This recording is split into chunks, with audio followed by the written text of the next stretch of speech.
नमस्कार, मी प्रशांत सागवेकर. साम संजीवनी या कार्यक्रमात तुम्हा सगळ्यांचं आज पुन्हा एकदा मनापासून स्वागत. आज आपण चर्चा करतोय मुलांचे आजार, उंची वाढवणे आणि आयुर्वेद या विषयावर. आणि या विषयावर मार्गदर्शन करण्यासाठी आज आपल्यासोबत आहेत डॉक्टर अरविंद तुळशीरामजी मेहरे. आपण त्यांचं स्वागत करूया. सर, कार्यक्रमात मनापासून स्वागत. नमस्कार.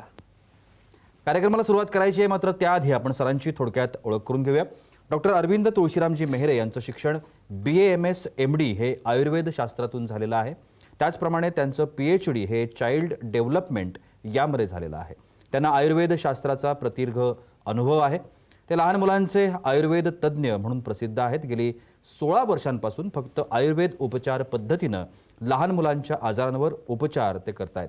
आजवर त्यांनी हजारो मुलांना आयुर्वेद उपचार पद्धतीनं व्याधीमुक्त देखील केलेलं आहे. Shri Vishwadatta Ayurved child health centre या भारतातील पहिल्या मुलांच्या आयुर्वेदिक चिकित्सा केंद्राचे संचालक आणि मुख्य चिकित्सक आहेत. तसंच महाराष्ट्र आयुर्वेद महासंमेलन या सर्वात जुन्या संस्थेच्या पुणे शाखेचे ते उपाध्यक्ष आहेत. त्यांचा मुलांमधील ऑटिझम, मतिमंदत्व, Down syndrome, cerebral palsy, delayed milestone, muscular dystrophy, तसंच मुलांमधील किडनीचे विकार, मधुमेह, थायरॉइड, उंची वाढवणे, बुद्धिस्मृती, एकाग्रता, मुलांमधील डोळ्यांचा नंबर वारंवार वाढणे, मुलींमधील वयात येतानाच्या मासिक पाळीच्या तक्रारी या सर्व आजारांवर डॉक्टरांचा विशेष हातखंडा आहे. त्यांच्या सेंटरमध्ये मुलांसाठी बुद्धिस्मृती प्रोग्राम, हा उंची वाढवण्यासाठी हाईट ग्रो प्रोग्राम, तसंच स्टुडंट काउन्सिलिंग प्रोग्राम, सुवर्णबिंदू प्राशन programme, child and mother care programme, mental diet programme, गर्भसंस्कार अशा पद्धतीचे विविध प्रोग्राम सातत्यानं राबवले जात असतात. डॉक्टरांना त्यांच्या कार्याबद्दल सामाजिक क्षेत्रातील विविध संस्थांकडून विशेष पुरस्कारांनी सन्मानित देखील करण्यात आलंय. त्यांची सेवा पुण्यासह निगडी, मुंबईमध्ये दादर, ठाणे, तसंच नाशिक, नागपूर, अमरावती या ठिकाणी उपलब्ध आहे. आज सर आपल्यासोबत आहेत. चला तर मग कार्यक्रमाला सुरुवात करूया. सर, पुन्हा एकदा कार्यक्रमामध्ये स्वागत. जसं मी आत्ता खूप साऱ्या आजारांची नावं घेतली, आपलं जे चिकित्सा केंद्र आहे विश्वदत्त, याच्यामध्ये खूप साऱ्या आजारांवरती ट्रीटमेंट सातत्यानं होऊ शकतात. मला पर्टिक्युलरली लहान मुलांच्या आजारांबद्दल बोलायचं आहे. कोणते कोणते असे आजार आहेत ज्याच्यावरती प्रभावी असे उपचार आपल्या केंद्रामध्ये होतात?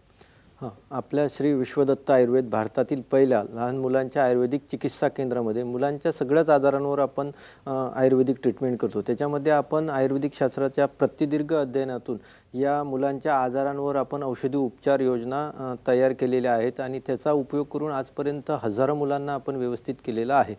तसं जर बघितलं आपण आयुर्वेदिक शास्त्रामध्ये, आपण जर मुलांच्या आजारांविषयी बघितलं तर आपण जसं 3 आजारांमध्ये आपण त्यांना डिवाइड करू शकतो, 3 भागांमध्ये. जसं मुलांना वारंवार होणारे आजार म्हणजे जसं सर्दी, खोकला, बालदमा, त्यानंतर एलर्जी सारखे किंवा त्वचा विकार, सोरायसिस सारखे किंवा इसब. त्याच्यानंतर हे जे आहे मुलांना चिडचिडपणा करणं म्हणजे अंथरुणात सू करणं, डोकं दुखणं, पोट दुखणं किंवा हे जे असे वेगवेगळे आजार आहे, हे मुलांना आपण वारंवार होणाऱ्या आजारांमध्ये याच्यात बघू शकतो. त्याचप्रमाणे आत्ता बघायला मिळालेला मला बद्धकोष्ठता हा खूप मोठ्या प्रमाणात लहान मुलांमध्ये यायला लागलेले आहेत आजार. हे जे छोटे मोठे आजार आहेत यांच्यावर आपण बरेचदा काय होतं की आईवडिलांकडनं बरेचदा याच्यावर दुर्लक्ष केलं जातं की हे छोटे आजार आहेत, पुढे जाऊन यांना व्यवस्थित ट्रीटमेंट किंवा हे केली जात नाही. पण याच आजारातून आपल्याला असं बघायला मिळतं, जसं सर्दी खोकलासारखे जे आजार आहेत हे तसेच कंटिन्यू राहिले तर मुलांच्या इम्युनिटीवर फरक पडतो. त्याच्यानंतर त्यांचा चिडचिडपणा वाढतो. नंतर अशाच आजारातून निमोनियासारखे आजार होतात किंवा मेंदू ज्वरासारखे आजार आपल्याला बघायला मिळतात. आत्ताच्या हल्लीच्या काळात जर आपण बघितलं तर बद्धकोष्ठता हा लहान मुलांमध्ये खूप मोठ्या प्रमाणात यायला लागलेला. आत्ताच आपल्या दवाखान्यातली एक उदाहरण सांगतो की आता 4 महिन्याचं बाळ, त्याला 8-8, 10-10 दिवसांनाच 10-10 दिवसानंतर पोट साफ व्हायचं. त्यासाठी आई वडील बऱ्याचदा काय काय प्रयत्न करायचे. तर एका आई वडिलांचा अनुभव आहे की ते म्हणत होते, आम्ही जे कानात घालायचे बर्ड आहेत त्याला आम्ही एरेंडल तेल लावून त्याच्या संडासच्या जागी लावून आम्ही तसं त्याची हे काढायचो किंवा म्हणजे स्टूल पास करायचो आम्ही त्याचं. त्याच्यानंतर आपण जर बघितलं असं की अशा पद्धतीचे वेगवेगळे प्रयोग आई वडिलांना करावं लागतात. बाकीच्या शास्त्रांकडे जर गेले तर त्यांना काय सपोरेटिव्ह किंवा एनिमा एवढंच सांगितलं जातं. पण हे जे लिव्हरशी रिलेटेड आजार असतात किंवा पचनाशी यांच्यावर जर आयुर्वेदिक पद्धतीने आपण व्यवस्थित ट्रीटमेंट केली तर हे पूर्णतः यातून बाळांना आपल्याला बाहेर काढता येतं. आणि याच्यातून काय होतं की 8-8, 10-10 दिवस जर मलबद्धता असेल तर मुलांना स्क्रोटल हर्निया किंवा हायटस हर्निया सारखी पण उदाहरणं बघायला मिळतात आम्हाला. अशा पद्धतीने ही वारंवार होणारी जरी आजार असली तरी हे यांना गांभीर्याप्रमाणे याच्यावर पूर्णतः बरं करण्याची ट्रीटमेंट करणं महत्त्वाचं आहे. तसंच जर बघितलं तर आता काही असे क्रोनिक आजार आता मुलांमध्ये बघायला मिळालेले आहेत. म्हणजे जसे आपण जे मोठ्यांना होतात अशी म्हणजे मधुमेह झाला, किडनीचे विकार झाले, त्यानंतर थायरॉईड झाले, हे पण मोठ्या प्रमाणात आपल्याला लहान मुलांमध्येही बघायला मिळायला लागले. त्याच्यावर पण आपण आयुर्वेदिक पद्धतीनं जर औषधं उपचार केले किंवा सल्ला मार्गदर्शनाप्रमाणे जर आपण वागलं तर यातनं पण आपल्याला कायमस्वरूपी मुलांना बाहेर काढता येतं. त्याचप्रमाणे आता जे काही नवीन आजार व्हायला लागले ज्यांना जटिल आजारांमध्ये आपण म्हणू शकतो की जसे ऑटिझम झाले, मतिमंदत्व झालं, डाऊन सिंड्रोम झालं, मस्क्युलर डिस्ट्रोफी झालं, म्हणजे ADHD सारखे जे आजार झाले, त्याच्यानंतर जे मेंटली रिटार्डेशन झाले किंवा कम्युनिकेशन स्किलसारखे हे असे मोठ्या प्रमाणात ही जी आजार आता नवीन यांची जत्रीच तयार झालेली आहे. तर आता या आजारांवर जर आपण असं बघितलं की जगभरामध्ये खूप मोठ्या प्रमाणात संशोधन झालेलं आहे, तरी पण या आजारांवर पाहिजे तसा आपल्याला त्यातनं मार्ग मिळत नाही आहे. आता आपल्या भारतासारख्या जर देशात जर बघितलं साधारणतः तर वर्षभराकाठी ऑटिझमचे रुग्ण म्हणजे 3 ते 4 लाखापर्यंत रुग्ण असे लागलेला आहे. आणि इतर शास्त्रांकडे गेलं आईवडील ज्यावेळेस या आजारांसाठी जातात, जसं ऑटिझम झालं, मतिमंदत्व झालं किंवा डाऊन सिंड्रोम झालं, सेरेब्रल पॉल्सी झालं, तर यांच्यावर कुठल्याही प्रमाणे अशी परमनंट सोल्युशन नाही किंवा ट्रीटमेंट नाही आहे. त्याच्यामुळे फक्त याच्याजवळ त्यांनी सांगितल्याप्रमाणे न्यूरॉन टॉनिक किंवा फिजिओथेरपी किंवा पीस थेरपी एवढंच केलं जातं, पण यातनं काही त्यांना सोल्युशन निघत नाही. पण अशा आईवडिलांना मी सांगू शकतो की ऑटिझमसारख्या आजारांवर जर आपण आयुर्वेदिक पद्धतीनं जर व्यवस्थित आम्ही संशोधन केलेला, जसं की नॅनो टेक्नॉलॉजीचा वापर करून आयुर्वेदिक औषधांवर, त्यामध्ये प्लांट थेरपीसारखं याचा औषधांचा उपयोग करून यातनं आपण मार्ग काढू शकतो. आता ऑटिझम जर बघितलं आपण तर ऑटिझम आजारांमध्ये काय होतं की मुलांमधला जो स्वमग्नता असं त्याला आपण म्हणू शकतो की ज्यात म्हणजे ते स्वतःच्या आयुष्यातच गुरफटल्या जातात, म्हणजे अशा पद्धतीनं, किंवा ते न ऐकणं किंवा एकच एक गोष्ट वारंवार करणं, अशा पद्धतीनंच त्या मुलांमध्ये आपल्याला बघायला मिळतो. बरेचदा काय होतं की आईवडिलांना काय वाटतं की ते मुलं आपण ज्यावेळेस ते बघतात आईवडिलांना असं वाटतं की त्यांना त्यांचं ते करत असतात, म्हणजे त्यांना वाटतं की यांची बुद्धिमत्ता आहे यांना, पण परंतु काय होतं की ते फक्त त्यांच्याच याच्यात गुरफाळलेले असतात. त्यांना आपण काही सांगितलेलं ते ऐकतच नाहीत किंवा काही करतच नाहीत. मग अशा आजारांवर फक्त फिजिओथेरपी किंवा पीस थेरपी करून चालत नाही, तर त्याच्यावर व्यवस्थित पद्धतीनं जर आपण आयुर्वेदिक पद्धतीनं त्याच्यावर व्यवस्थित संशोधनयुक्त औषधांचा वापर केला तर यातनं बाहेर पडता येतं. अजून आम्ही आईवडिलांना असं सांगू शकतो की काय होतं की यातनं 100% तर मुलं बरं होत नाहीत, पण याच्यातनं ते स्वतः सगळं काही करू शकणं, इंडिपेंडेंट करणं, हे आमचं सगळ्यात मोठं त्याच्यामध्ये अचिव्हमेंट आहे की ते आम्ही करू शकतो. आणि आत्तापर्यंत आपण कितीतरी हजारो मुलांना यातनं बाहेर काढलेलं आहे, त्या पद्धतीने यातनं मुलं बाहेर पडतात. नक्की. सर, आपला जसा आजचा विषय आहे, मला त्याबद्दल थोडंसं विचारायचं होतं की उंची वाढवणे खरं तर नैसर्गिकरित्या उंची सगळ्यांना मिळत असते आणि काही छोटंच राहतात आयुष्यभर किंवा मग काही जण खूपच हायटेड असतात, असे आपण फार वेगवेगळे प्रकार पाहतो. आणि आता नवीन जो काळ आहे त्याच्यामध्ये उंची असणं हे एक चांगल्या पर्सनॅलिटीचं एक द्योतक असं समजलं जातं.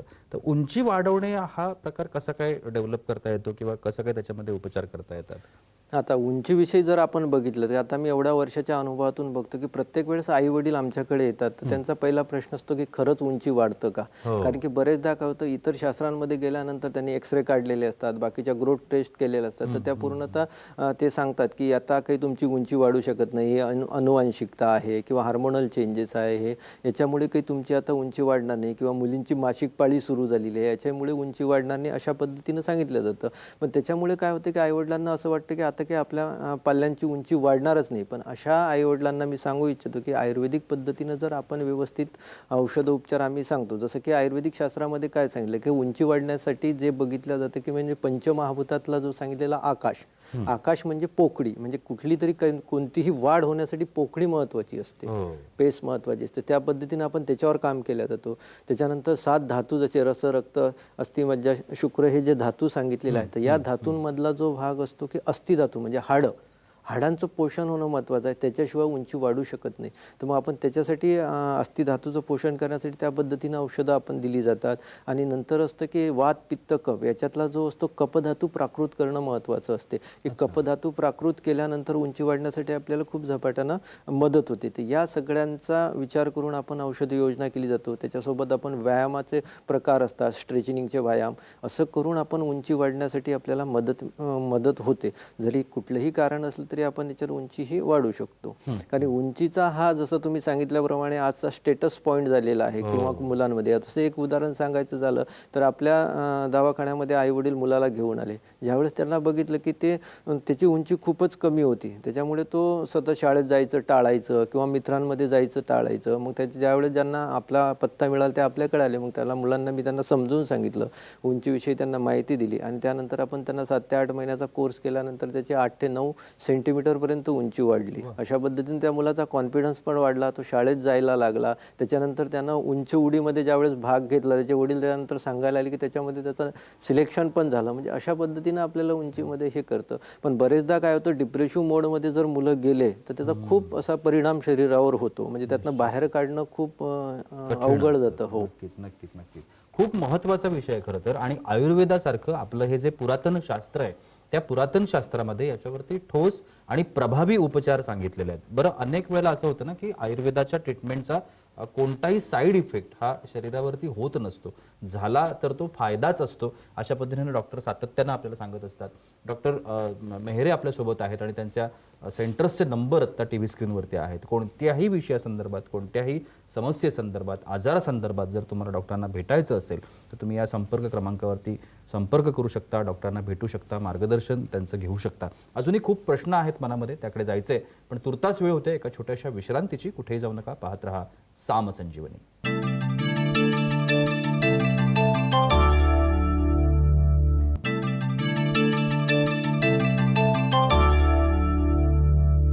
विश्रांतीनंतर साम संजीवनीमध्ये तुम्हा सगळ्यांचं पुन्हा एकदा मनापासून स्वागत. मुलांचे आजार, उंची वाढवणे आणि आयुर्वेद या विषयावर आपण चर्चा करतोय आणि डॉक्टर अरविंद तुळशीरामजी मेहरे आपल्याला मार्गदर्शन करतात. सर, आता आपण उंची वाढण्याबद्दल बोलत होतो किंवा नैसर्गिक उंचीबद्दल बोलत होतो. मुळात मला जाणून घ्यायचं आहे की उंची न वाढण्यापाठीमागे अनुवंशिक किंवा अशी काही वेगळी कारणं असतात का, हा एक भाग. आणि दुसरी गोष्ट, अनेक वेळेला ना असे गैरसमज पण आपण पाहतो की आईवडिलांची उंची जर लहान असतील तर त्या मुलांच्या उंची वाढते, किंवा आईवडिलांची उंची जर मोठी असेल तर ती ऑलरेडीच नैसर्गिकरित्याच उंची मोठी घेऊन येतात. अशा आपण चर्चा ऐकतो. त्याच्यामध्ये किती तथ्य आहे? आपण जर बघितलं साधारणतः उंची न वाढण्याची कारणं याच्यात जर बघितलं, अनुवांशिकता हे खूप मोठं कारण आहे. अनुवांशिकता झालं, कुपोषण झालं किंवा हार्मोनल चेंजेस झाले. त्याच्यानंतर जे असतं आईवडिलांची उंची कमी असते, हे तर अनुवांशिकतेमध्ये आलेलंच आहे. नंतर जर आपण बघितलं तर आई गर्भिणी असताना वारंवार आजारी असणं किंवा गर्भिणी असताना जुळातिळा गर्भ असणं किंवा त्यामध्ये हे बघितलं. त्यानंतर कुपोषण हा पण एक मोठ्या प्रमाणात बघितलं जातं किंवा वारंवार आजारी असणं, हे मुलं हे पण कारणं बघितली जातात. यातला सगळ्यात मोठा जर तुम्ही बघितलं आपण तर अनुवांशिकता हा खूप मोठा याच्यासाठी रिझन बघितला जातं. जसं तुम्ही सांगितलं की आईवडिलांची उंची कमी असेल तर मुलांची उंची कमी असते. याला कारण हे असतं, अनुवांशिकता हा एक खूप मोठा याच्यामध्ये भाग बघितला जातो. पण जरीही अनुवांशिकता हे कारण असलं तरी जसं सांगितल्या पद्धतीनं आपण सांगितलं की हाडांची ग्रोथ व्यवस्थित करणं आणि त्याच्या पद्धतीनं जे काही शरीरामध्ये दोष आहे याच्यावर जर आपण व्यवस्थित पद्धतीनं काम केलं, म्हणजे जसं आयुर्वेदिक पद्धतीनं आमच्या दवाखान्यामध्ये ते केलं जातं, तर त्या पद्धतीनं जर आपण औषधोपचार किंवा व्यायाम जसे सांगितले त्या पद्धतीने केलं तर हे 100% हे उंचीमध्ये बदल आपल्याला घडतो. याचं जर उदाहरण अनुवंशिकतेचं सांगितलं गेलं तर आपल्या दवाखान्यामध्ये जे काही एका मुलीला घेऊन आईवडील आलेले आहेत, कारण की याच्यासाठी मुली खूप मोठ्या प्रमाणात येतात. कारण काय होतं की पुढे जो पर्सनॅलिटीचा किंवा लग्नासाठी बाकीचे प्रॉब्लेम क्रिएट होतात, म्हणून तो रास्ता पण आहे की जर वाढत असेल तर आईवडिलांनी प्रयत्न करणं गरजेचं आहे आणि त्या पद्धतीला आम्ही त्याला साथ देतो. जर आपण याच्यासाठी तिला घेऊन आले त्यावेळेस त्यांचं बघितलं की तिची खूपच उंची कमी होती. आईवडिलांची उंची मध्यमच होती आणि तिची उंची कमी असल्यामुळे त्यांनी पहिला प्रश्न होता की वाढेल का, तर आणि दुसरा प्रश्न होता की याच्यामुळे हिच्यावर काही साईड इफेक्ट होईल का. पण त्यांना मी सांगितलं की आयुर्वेदिक पद्धतीनं आपण कुठलाही साईड इफेक्ट होईल असं न करता नॅचरल औषधांचा वापर करूनच उंची ही वाढवली जाते. साधारणतः तिला 8 ते 9 महिने औषध दिल्यानंतर तिची 8 सेंटीमीटर अशी उंची वाढली. त्याच्यानंतर त्यांच्या वडिलांना ते म्हणत होते की अजूनही हिची उंची कमीच आहे, आम्हाला प्रयत्न करायचा आहे. तर त्यांना म्हटलं ठीक आहे आपण करू शकतो. अशा पद्धतीनं तिची साधारणतः 12 सेंटीमीटर अशी उंची वाढली. असं आपण आयुर्वेदिक पद्धतीनं अनुवांशिकता जरी दोष असला तो घालवता येतो. दुसरा याच्यात बघितलं की जसं तुम्ही बघितलं की गर्भिणी माता असताना जर वारंवार आजारी असेल तर जे पोषण व्हायला पाहिजे किंवा माते थ्रूच मुलांचं किंवा जे काही पाल्य असेल त्याचं पोषण होतं शरीरामध्ये, तर त्यांना जर आईला जर आजार असेल तर त्याची वाढ होत नाही व्यवस्थित. ते एक कारण बरेचदा बघितलं जातं. किंवा जुळातिळा गर्भ असेल तर त्यामध्ये काय होतं, एकाचं पोषण कमी होतं किंवा एकाचं होत नाही, त्याला ते पोषण तत्व मिळत नाही. त्याच्यामुळे बरेचदा उंची ही मुलांमध्ये कमतरता जाणवतात. अशा पद्धतीनं वेगवेगळे रिझन याच्यात उंची न वाढण्याचे आपल्याला सांगितलेले आहेत. निश्चितपणे. पण सर याच्यामध्ये जो मी उपप्रश्न केला होता की जे गैरसमज आहेत की आईवडिलांची उंची छोटी असेल तर ते छोटेच राहतात किंवा त्यांची उंची वाढते, म्हणजे असा एक आहे. हां, तर त्याच्यामध्ये काय आहे त्याच्यातला का? जर तुमचा प्रश्न रास्त आहे की त्या पद्धतीने काय होतं की जेव्हा आईवडिलांची उंची कमी असते की जे काही आपण जे स्त्रीबीज आणि पुरुषबीज ज्यावेळेस गर्भधारणा ज्यावेळेस होतं तर त्यावेळेस तसाच इम्पॅक्ट मुलांमध्ये येतो. काही मुलांमध्येच आपल्याला असं जाणवतं की आईवडिलांची उंची जरी कमी असली तरी मुलांची उंची वाढलेली आपल्याला जाणवतं, पण याचं प्रमाण खूप कमी असतं. पण आईवडिलांची जर उंची जास्त असेल तर मुलांमध्ये निश्चितच हा उंची त्यांची जास्त असते.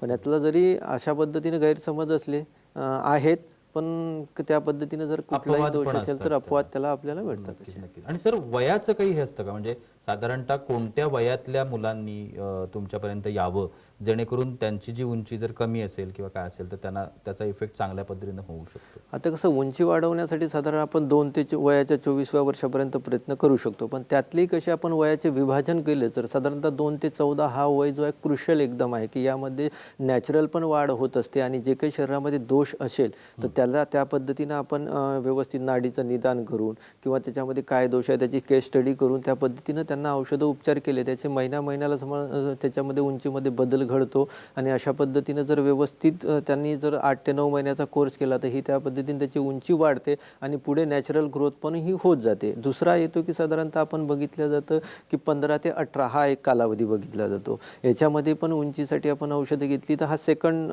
भाग होतो आपण जर उंची वाढवण्यासाठी. तिसरा जो जातो आहे तो 19 ते 20 किंवा 21 पर्यंत बघितला जातो आणि चौथा जो शेवटचा टप्पा जातो 21 ते 24 मध्ये. याच्यामध्ये ही उंची वाढते, पण याच्यामध्ये प्रमाण हे उंची वाढायचं कमी असतं. सरांच्या उपचार केंद्रामध्ये म्हणजे मी विश्वदत्तचा सुरुवातीला उल्लेख केला, या उपचार केंद्रामध्ये आत्तापर्यंत असंख्य रुग्णांनी विविध कारणांसाठी उपचार घेतलेत आणि आज खूप चांगल्या पद्धतीनं निरोगी आयुष्य हे सगळेजण जगतायत. त्यातल्या काहींनी प्रतिक्रिया नोंदवलेत आपल्याकडे, बघूया त्यांचं काय म्हणणं आहे. नमस्कार, माझं नाव शुभम आहे. मी आत्ता 15 वर्षाचा आहे, पण माझी हाईटच वाढत नव्हती. त्याच्यासाठी मी खूप डॉक्टरांकडे गेलो होतो. त्या सर्व डॉक्टर मला म्हटले की तुझी आत्ता हाईट वाढणार नाही. त्याच्यामुळे मला नंतरनं डॉक्टर महिरे यांचा पत्ता मिळाला. मी त्यांच्याकडे गेलो. त्यांनी मला पूर्ण चेक केला, माझे हाईट, वजन, दाढी हे सगळं चेक केलं. तर त्यांनी मला सांगितलं की तुला 9 महिन्याचा कोर्स करावा लागेल. मग मी त्यांच्या इथं 9 महिन्याचा कोर्स केला. त्याच्यानंतर माझी 3 इंचाची हाईट वाढली. मग त्याच्यानंतर माझे जे प्रॉब्लेम होते मला ते सगळे प्रॉब्लेम सुटले. त्याच्यासाठी मी डॉक्टर महिरे यांचा आभारी आहे. ते हर्षिता सुरेंद्र मांजरेकर. माझी मुलगी 10 महिन्याची होती तेव्हापासून तिला दातसुद्धा येत आले नव्हते आणि बोलतासुद्धा येत नव्हतं. तेव्हा डॉक्टरांच्या सल्ल्यानुसार आम्ही त्यांची औषधं घेतली. तिला बुद्धिस्मृती सिरप आणि बालरसायन चालू झाल्यापासून तिला दातसुद्धा आले आणि ती बोलायला सुद्धा छान लागली आणि तिचं 2-2, 3-3 महिन्याचं लक्षात राहतं सगळं. आपण आता ज्या प्रतिक्रिया पाहिल्या, आपण नीट लक्षात आपल्या सगळ्यांच्या आलं असेल की उंची वाढवण्यासाठी जे केले गेलेले उपचार आहेत ते किती प्रभावी ठरतात हे आपल्याला या बाईट्समधून कळलं असेल. सर, मला आता मुलींविषयी थोडासा एक वेगळा प्रश्न विचारायचा आहे की असं म्हणतात की मुलींची पाळी सुरू होण्याच्या आधी त्यांची उंची जी आहे ती वाढते आणि पाळी एकदा सुरू झाली की नंतर ती वाढत नाही, असं एक समज आपल्याला ऐकायला मिळतो. तर ते खरं आहे का आणि ते कशा पद्धतीनं असतं? हो, हे नक्कीच खरं आहे. जसं की मुलींची पाळी सुरू झाली की त्याची उंची वाढायचं कमी होतं. याला कारणही असं आहे की मुलींमध्ये 2 अवयव असतात, गर्भाशय आणि स्तन्याशय. तर यांची वाढ झाल्यामुळे बाकीचं हाडाचं आणि बाकीच्या गोष्टीचं पोषण कमी होतं. म्हणून मुख्यतः आपल्याला बऱ्याचदा असं बघायला मिळतं की पाळी सुरू झाली की मुलींची उंची वाढत नाही, पण याला अपवाद पण काही असतात.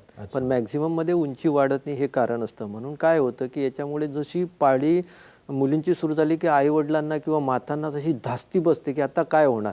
पण त्यांना मी सांगू इच्छितो की पण आयुर्वेदिक पद्धतीने आपण त्याच्यावर जर व्यवस्थित उपचार पद्धती केली आणि व्यायाम व्यवस्थित केले तर याच्यातनं निश्चितच त्यांची उंची वाढते, त्याला काही प्रॉब्लेम नाही आहे. आपलं जर एक उदाहरण सांगायला झालं तर आपल्याकडे साधारणतः 11 वयाची असताना मुलीला आईवडील घेऊन आले. तर तिची 11व्या वर्षी पाळी आल्यामुळे काय झालं की ती आपली 18 वर्षाची असताना आपल्याकडे आलेली आहे. त्याच्यामुळे तिथं तिची उंची कमी असल्यामुळे त्यांना खूपच हे वाटत होतं सुरुवातीला. मग त्यांनी आपल्याकडे आले, त्यांना मी व्यवस्थित केस स्टडी केली, त्यांना औषधं उपचार केले, त्यांना उंचीचं महत्त्व पटवून त्यांना सांगितलं आणि व्यायाम कसा करायचा हे तिला सांगितलं. तंतोतंत त्यांनी वर्षभर औषधं घेतली, तर त्यानंतर तिची खूप छानपैकी 8 ते 9 सेंटीमीटर अशी उंची वाढली. अशा पद्धतीनं आपल्याला त्याचा उपयोग करता येतो. आणि काही मध्ये काय होतं की पाळी जरी लेट आली, म्हणजे त्याच्या व्हाईस वर्सा पण आपल्याला बघायला मिळतं, पाळी लेट आली तरी मुलींची उंची वाढत नाही. तर त्याला काय होतं की बाकीचं शरीरामध्ये थायरॉइड असणं किंवा वारंवार सर्दी खोकला असं जसं पूर्वी सांगितलं आपण त्या पद्धतीने, किंवा इतर कुठले पचनाचे आजार असणं, तर या कारणांमुळे पण मुलींची उंची वाढायचं थांबतं. मग अशा पद्धतीनं असेल तर आपल्याला पहिले हे कोणते आजार आहेत किंवा कुठला या पद्धतीनं त्याच्यावर उपचार केला जातो आणि त्याच्यानंतर आपण उंचीचं औषधं देतो. मग त्यामध्ये त्यांची उंचीही वाढायला खूप झपाट्यानं मदत होते आपल्याला. निश्चितपणे सर, असे म्हणजे जे तुमच्याकडे जनरली जे आता एवढी वर्ष पालक आपल्या मुलींना घेऊन तुमच्याकडे येत आहेत, त्याच्यामध्ये कोणत्या पद्धतीच्या पालकांचा किंवा कुठल्या टप्प्यात ते तुमच्याकडे येत असतात किंवा कोणती कारणं घेऊन तुमच्याकडे येत असतात, असं काही सांगता येईल का? हां, खूप छान प्रश्न आहे. तर प्रत्येक याच्यात काय होतं, 80% तर मुलांना याच्यामध्ये आमच्याकडे मुलींचं प्रमाण खूप जास्त असतं. म्हणजे त्यांची उंची कमी असेल तर त्यासाठी आईवडील घेऊन येतात, कारण की पुढे जसं मागे सांगितल्याप्रमाणे लग्नाचा प्रॉब्लेम येणं किंवा अशा बाकीच्या गोष्टी हे होतं. बरेचदा आता मुली उंची स्टेटस सिम्बॉल सगळ्यांसाठी असल्यामुळे त्याच्यासाठी पण आपल्याकडे येतात. मॉडेलिंगसाठी हाही भाग आहे. त्याच्यानंतर बघितलं जातं की हा तर एक भाग झाला. दुसरा त्याच्यानंतर वेगवेगळ्या ज्या स्पर्धा परीक्षा आहेत त्यांच्यामध्ये उंचीचं महत्त्व खूप जास्त आहे. तर त्याच्यासाठी त्या पद्धतीने म्हणजे आमच्याकडे उंची वाढवण्यासाठी मुलं येतात. जसं सैनिक भरती झालं, पोलीस भरती झालं, याच्यासाठी मोठ्या प्रमाणात आमच्याकडे मुली येतात. जसं आता बघितलं की स्पोर्ट्समधले जे आहेत, जसं बॅडमिंटन खेळणारे, लांब उडी झाले किंवा क्रिकेटमधले बरेचसे मुलं आमच्याकडे त्या पद्धतीने येतात की आता उंची खूपच कमी आहे, आम्हाला उंची वाढायला पाहिजे, कारण की त्यांचा परफॉर्मन्स उंची वाढल्यामुळे महत्त्वाचा हे होतो. स्टॅमिना डेव्हलपमेंट होतं. ह्या सगळ्या पद्धतीनं अशा वेगवेगळ्या पद्धतीनं आपल्याकडे उंची वाढवण्यासाठी येतात. मागच्या महिन्यातच आपल्याकडे एक मुलगा आला होता की तो सैनिक भरतीसाठी तो वर्षभरापूर्वी आपल्याकडे आला होता की त्याची साधारणतः 162 एवढी हे होती आणि त्याला साधारणतः 167 अशी पाहिजे होती. तर आपण त्यांना म्हटलं की ठीक आहे, त्यासाठी मी त्याला औषधं उपचार केले, व्यायामाचं सांगितलं आणि त्या पद्धतीने त्यानं आपल्याकडे 7 ते 8 महिने औषधं घेतली आणि त्याची साधारणतः 168 एवढी उंची वाढली. त्याच्यानंतर त्यानं जेव्हा त्या परीक्षेला गेला, उत्तीर्ण झाला आणि त्याच्या उंचीमध्ये तो परफेक्ट पडला आणि तो पेढे घेऊन आला होता आपल्याकडे की ठीक आहे, माझं सर सिलेक्शन झालं, हे तुमच्यामुळे झालं. मी म्हटलं मी एक मेडिएटर आहे, मधला आपण जे काही तुमच्यातले दोष असेल ते मी काढले आणि त्यासाठी तू व्यायाम आणि बाकीचा औषध उपचार व्यवस्थित घेतले. त्या पद्धतीनं अशा पद्धतीनं वेगवेगळे अनुभव आम्हाला या आयुर्वेदिक शास्त्राच्या याच्यातनं बघायला मिळतात. निश्चितपणानं आपण जसा हा अनुभव ऐकला तसे अनेकांचे अनुभव सरांच्या गाठीशी आहेत आणि विश्वदत्तमध्ये अशा पद्धतीनं सातत्यानं उपचार, मग ते उंची वाढवण्यासारखा एक भाग असेल किंवा मुलांचे जे वेगळे आजार जे मी सुरुवातीला उल्लेख केला होता त्याकरता तुम्ही विश्वदत्तमध्ये जाऊ शकता. त्यांचे नंबर सत्ता स्क्रीनवरती आहेत. सरांना भेटू शकता, मार्गदर्शन देखील तुम्ही त्या ठिकाणी घेऊ शकता. सर, तुम्ही आज आलात आणि एवढी छान माहिती आमच्या प्रेक्षकांना दिलीत त्यासाठी खूप खूप आभार. आणि याबरोबरच वेळ होते इथेच थांबण्याची. कुठेही जाऊ नका, पाहत रहा साम टीव्ही.